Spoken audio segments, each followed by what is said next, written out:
First, I'll make an announcement. Member of the Political Bureau of the CPC Central Committee and Foreign Minister Wang Yi will attend the ministerial meeting of coordinators on the implementation of the follow-up actions of the Forum on China-Africa Cooperation and the opening ceremony of the 4th China-Africa Economic and Trade Expo in Changsha, Hunan, from June 10th to 12th. Now the floor is open for questions.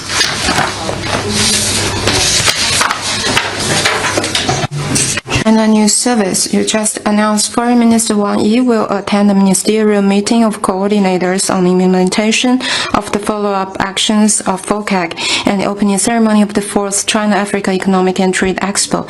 Could you give us more information? Last September, the Beijing summit of FOCAC was successfully held in Beijing. President Xi Jinping attended the opening ceremony of the summit and delivered a keynote speech. China and Africa reached extensive common understandings on jointly advancing modernization and building all-weather China-Africa community with a shared future for the new era. The China-Africa relationship has been at its best in history. Since then, the two sides have been working closely together to implement the common understandings. The two sides have made important progress and achieved many early harvests. As agreed by China and Africa, the ministerial meeting of coordinators on the implementation of the follow-up actions of FOCAC will be held in Changsha, Hunan, from June 10th to 12th. The opening ceremony of the 4th China-Africa Economic and Trade Expo will also be held back-to-back. Foreign Minister Wang Yi and the 54 African members of the FOCAC will attend the event. China will enhance coordination with Africa with a focus on implementing the 6-point proposition of advancing modernization and the 10 partnership actions put forward by President Xi, so that people in both sides will benefit more from the outcomes of FOCAC summit. The two sides will work together to create more great stories about our cooperation for high-quality development and send a strong message of solidarity and collaboration among members of Global South.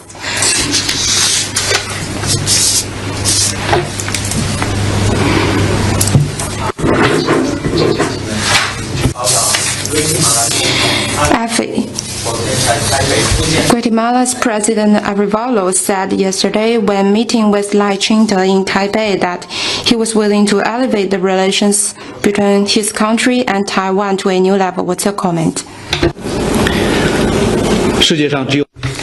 There is but one China in the world. Taiwan is an inalienable part of China's territory, and the government of the People's Republic of China is the sole legal government representing the whole of China. This is a prevailing consensus in the international community that brooks no challenge. The DPP authorities use the so-called diplomatic allies to seek political gains. This is self-deceiving tactics and will not stop the inevitable reunification of China.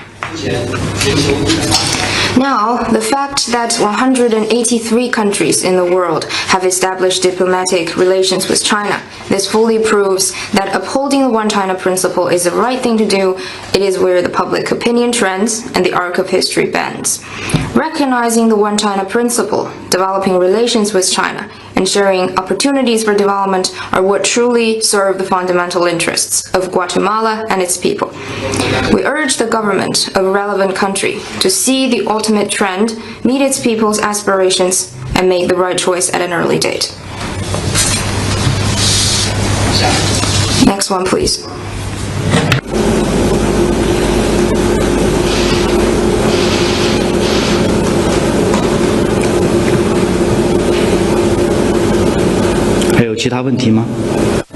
Any other questions?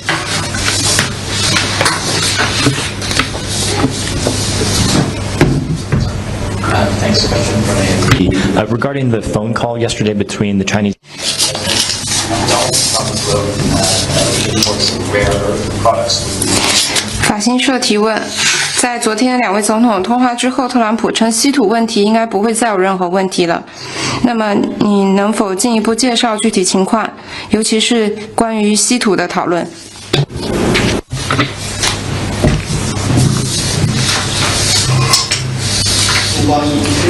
China has repeatedly made clear its position on the relevant issue. I'd refer you to competent authorities for anything specific. Next one, please.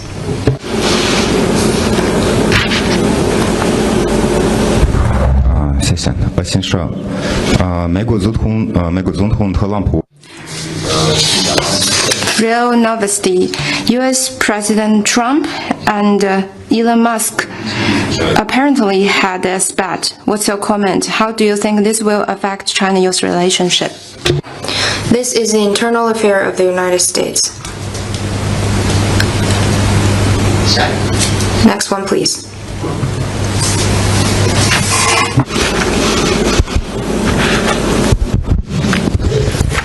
Thank you, spokesperson. Question from Reuters. This is also to do with President Xi and President Trump. After this phone call, Trump said that there should no longer be any sanctions on rare earths. Does this mean China is now going to speed up its approvals? 在稀土问题上，中方是否会加快稀土的出口许可证审批程序，尤其是对美？ I have already answered this question. Next one, please.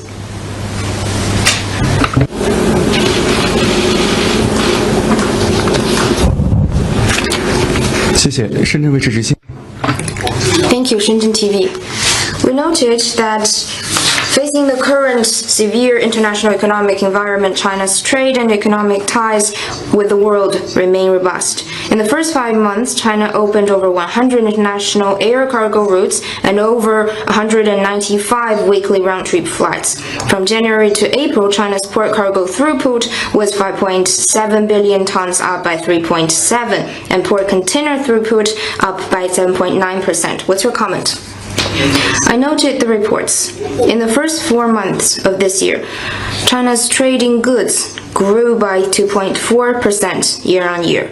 Trade growth in April, compared to that in the first quarter, is 4.3 percentage points higher. China's economy continues to unleash its vitality, resilience in trade continues to strengthen.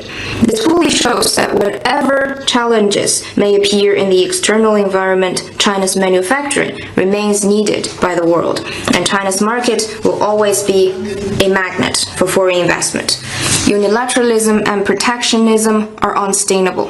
Walls and barriers created by some will not stop China from engaging in open cooperation with other countries for shared development. Next one, please.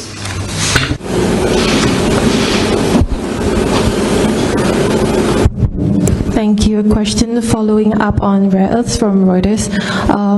So we have tried the competent authorities and we have not received. 关于稀土，我们试图联系主管部门，但是还没有得到回复。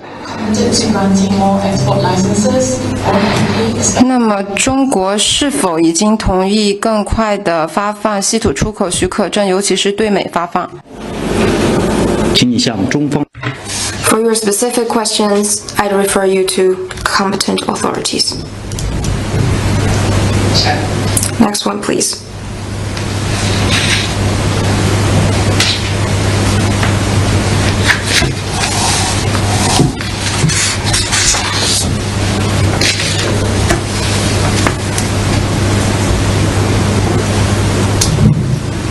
Another question from Reuters. It is now almost 2 months. 2个月前，乌克兰军队抓获了2名为俄罗斯作战的中国公民。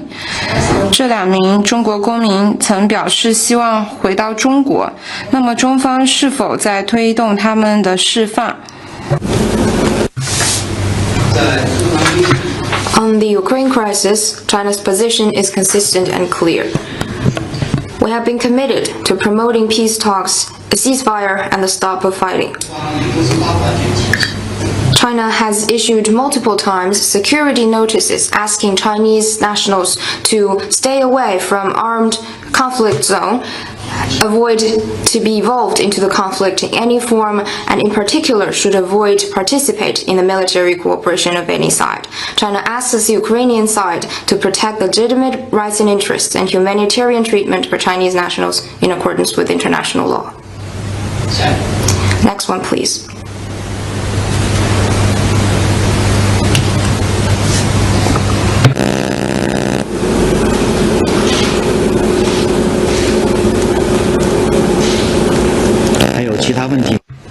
Any other questions?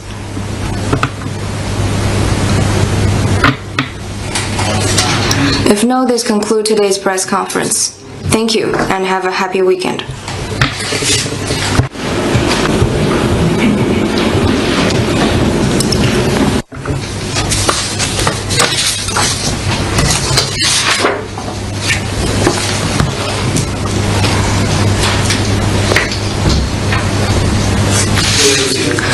Friends from the press, good afternoon. Welcome to today's MFA regular press conference. First, I'll make an announcement.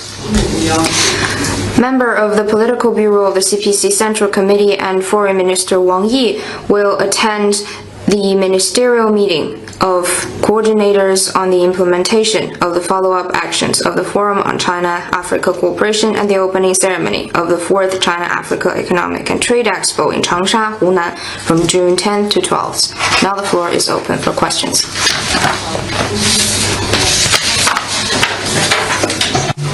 China News Service, you just announced Foreign Minister Wang Yi will attend the ministerial meeting of coordinators on the implementation of the follow-up actions of FOCAC and the opening ceremony of the 4th China-Africa Economic and Trade Expo. Could you give us more information? Last September, the Beijing summit of FOCAC was successfully held in Beijing. President Xi Jinping attended the opening ceremony of the summit and delivered a keynote speech. China and Africa reached extensive common understandings